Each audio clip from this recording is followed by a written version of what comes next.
let's start at Old Trafford. Manchester United versus Arsenal. Don't think it was quite... We won a lovely preview of former games, Rob, in the history of these two teams. The Roy Keane in the tunnel, the buffet fight at Old Trafford, Wenger and Sir Alex. I mean, back in the day, this was the blue chip game, wasn't it? Manchester United with Arsenal, often fighting for Premier League titles. Wasn't ever going to quite be like that today, was it?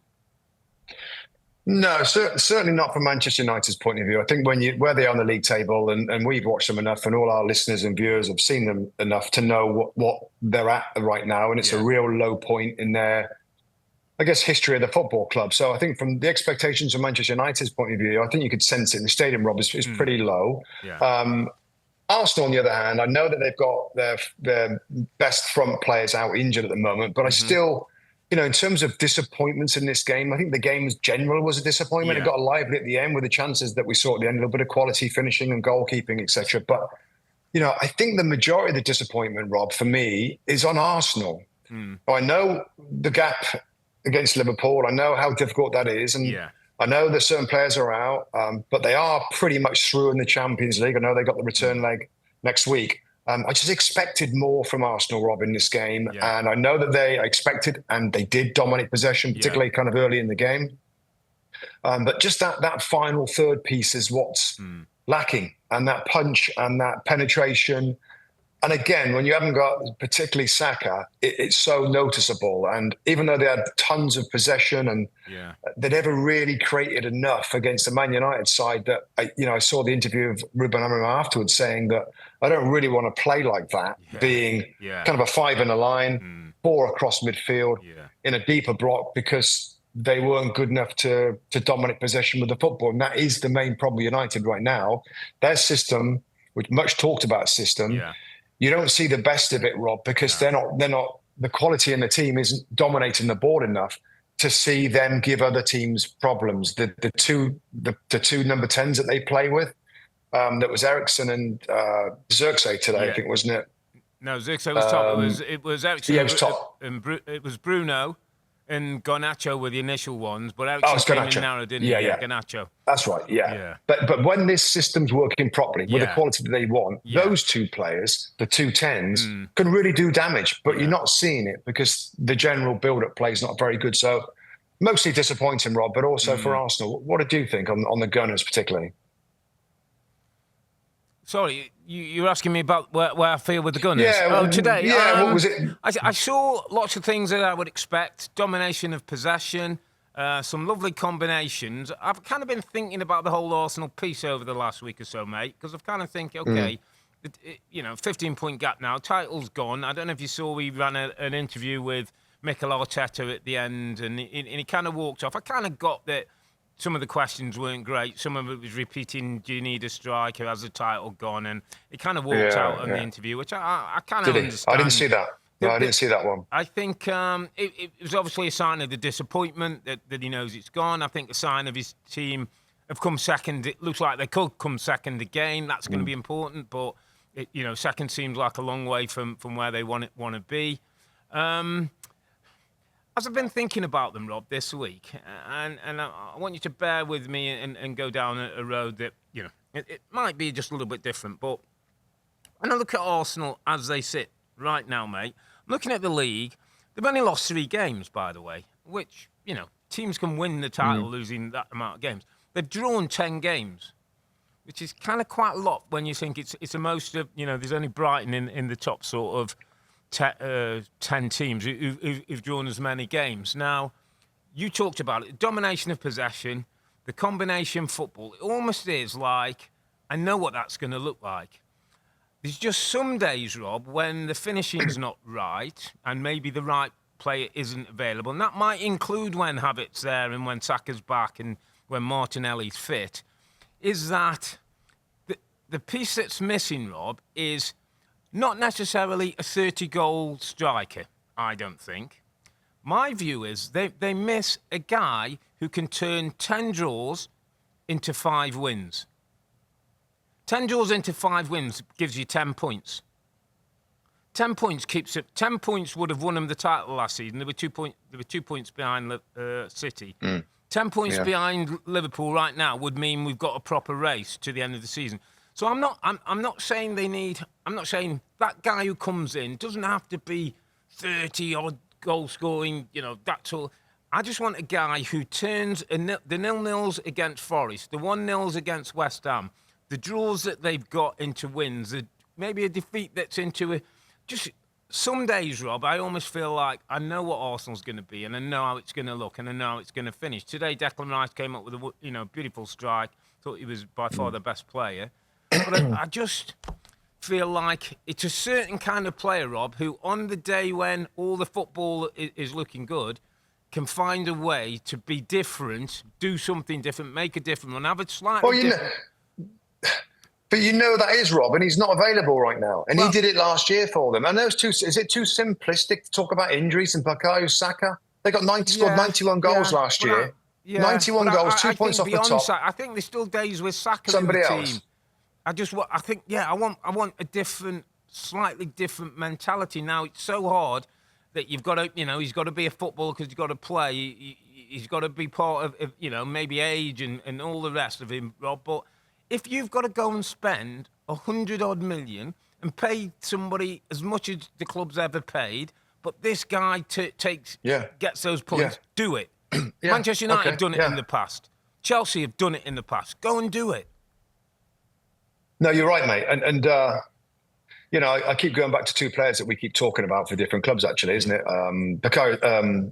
It's Alexander Isak and somebody like Morgan Rogers, the goal-scoring midfield player they could use at Arsenal. Yeah. But I think where I really agree with you is that go and do it, because they've got such a good foundation, Rob, with a goalkeeper that made some brilliant saves today, and a back four that's the best in the league, really, when they're at it. I think with Timber coming in now and Calafiori and Lewis Skelly that comes in, they've got a brilliant foundation. I think we've talked about Declan Rice holding. The midfield wants a player in there, probably like a goal-scoring player, a midfield player that can get forward and get goals, and a special striker. So it's two players, isn't it? And then you've still got your Jesus when they come back, and your Trossard is back up, and Martinelli and Saka when he comes back. It's two players that could really make the difference. Now, that's not going to be cheap. No. But I think that a moment in time now where I like the manager. I think he's fired up. I think he wants to win. He's ready to win. They're close to winning.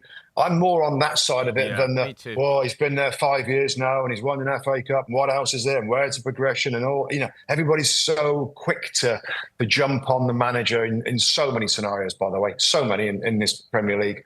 But if there's in this summer, maybe the last couple of windows, they haven't quite prioritised Rob the right position. They spent money on other positions. Now, you're right. They can defend. They can defend brilliantly. It's just goals. The goal stat, the draw stats you said, they haven't scored enough goals to win the games because they're not drawing 3-3. They've got a brilliant back line. They're conceding one. Very few goals. They need a little bit more goal threat, and that might be it. And when everybody's fit, we've seen them get close, Rob. But if they want to really step up at a whole new level, then they've got to get a one or two that can add that little bit that you're talking about. So I think it's a good point. And I get the frustration from the Arsenal fans, but they're going. They've got to run in Champions League. Again, the younger ones in the squad will be learning from this. Wanyeri and Miles Lewis Skelly, Robert, are huge additions, by the way, to this season. They could be They're huge additions in the next 18 months, man. And that's part of what you're talking about. Add that little bit of quality. There are two players coming up from the academy with Saka. That side of the club's working well. The academy side's working well. Lots working well. It just needs a little bit more. And hopefully the ownership and the director, they get the new director of football in, I see. Like he's coming in, and they'll find the right couple of guys, Rob. But no, good point on that. Just on United, Rob, on Ruben Amorim, I saw his interview afterwards, and again, frustration about the way that they played. Correct. Was there anything? I just thought I still see pockets of encouragement. Am I just trying to? Am I trying to see this when it's not there? And of course, I'm not stupid enough. I know they're a really average team right now, but there are a few pockets of it. If it looks all right at times, that's Arsenal they played, and they should have won the game if it wasn't for David Raya. Absolutely, and Garnacho's threat on the wide side. Bruno he's a good player. From deep quality when he's in a higher position. I think he can affect the game more. look, Casemiro allowed the game to come to him. He wasn't chasing it round, and he gave a bit more of a structure in front. I thought today as well, Rob. I thought they looked focused. They looked committed to what they were doing. It's just spirit. It's not pretty. It's not how you want to be. We're talking about, people being critical of Mikel Arteta. Look where Man United are. Look how their football is. Look where they sit in the table. They've got a long way to go to catch Arsenal, and then maybe even more to catch the likes of Liverpool and possibly Man City if they come back to form. But I thought, like you, there's little signs of encouragement. They've just taken the second best team in the league to a draw and could have ended up maybe nicking a win, which we've seen in United, Rob. We've seen a couple of these this season. I think everything starts to point to Thursday night, by the way, and Real Sociedad at home, 1-1 draw. Yeah. I mean, to win that competition and get Champions League football changes a lot around that club. Yeah. Not only the money and the prestige, but the ability of what kind of players you might be able to attract, how you can go to that next stage, which is important for the new managers. So I think he can take away from it. I think he'd be disappointed that he has to kind of play that certain way. But do you know what, Rob? I thought today's team kind of did him pretty proud. Yeah, and also, I mean, I think I counted 9 players unavailable for him, and it's maybe the youngest unrecognisable bench that you've ever seen for Manchester United. Aidan Heaven, the young kid, 18-year-old defender, comes on, didn't he, at half-time for Lenny Yoro. Looks like he's injured again. So there's a lot of players. I'm not saying it's going to make them great when a lot of these come back, but it's still difficult when, your better players are not available again. So, yeah, you're right. The European game is going to be big for them, as it is a couple of other teams in the Premier League I can think about right now. But it is going to be big. And it's probably the lowest ebb the club's been at a long time, both on and off the field. And it's something I suppose Jim Ratcliffe feels that this is a really tough moment. They've made mistakes. There's more firings or whatever in the background that's horrible to take season tickets. So it's as bad as, I think probably it's about as bad as it's ever going to get now, Rob, I think, where they are on and off the field. You would but hope we'll so see. if you're Manchester United. I know there was a protest before the game, and obviously the fans are not happy how the club's been run. And, every time we pick up a paper, it's some bad news story coming out. I just want to focus your attention, Rob, on one area of the pitch and sort of two players who, before we move on. Rasmus Højlund was dropped to the bench today. Joshua Zirkzee started. Don't know if you saw the game midweek, Champions League, Real Sociedad. Dalot got played over the top in the wing-back position where you'd want him when the system's working well. He's got a chance to put a ball in, refuses to put it in or doesn't decide to put it in, goes back, keeps possession. There was a bit of a fallout between Dalot and Højlund. Højlund was obviously frustrated that he's not getting his service. I thought it spoke to me, Rob, that moment and that kind of little flare-up between the two. I think Diego Dalot, whether he could have put the ball in or not, I feel like you're almost in a case where I'm putting it in, but it doesn't look like he's going to score.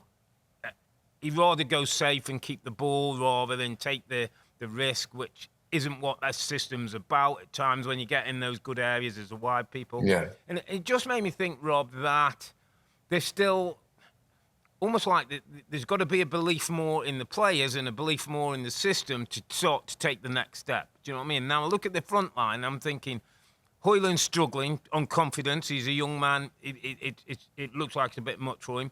Zirkzee's not the fit you really want in that position with that system. Are they going to have to start out and whether, you're botching up the back or whatever, might they have to go and get a centre-forward? Might have to go and spend some money to get a centre-forward that leads a line that you can start to build around?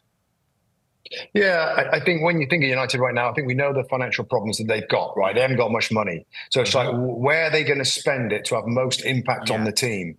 And I think I said a few weeks ago that wing-back, just bring in a wing-back, and it's been Patrick Dorgu, and he's out suspended at the moment. I think he helps them on the left-hand side, a natural left-footer to feed those balls in. You're right, Dalot today, Rob. There's a few times where he came back on his right foot, and I could hear the fans going, like, why didn't you serve it in there? He's right-footed on the left side. It's not ideal. But no, whether the next player is a striker, is it a right wing-back? I mean, there's a lot of midfield players there. We know that Mason Mount's out that could possibly add something, and other players that are out injured, Mainu and Ugarte. I think probably a right wing back or a centre forward that'll do a better job in trying to get him going a little bit and try and get him playing a little bit, because he's had a lot of chances. And I know it's not easy playing in a team that's struggling.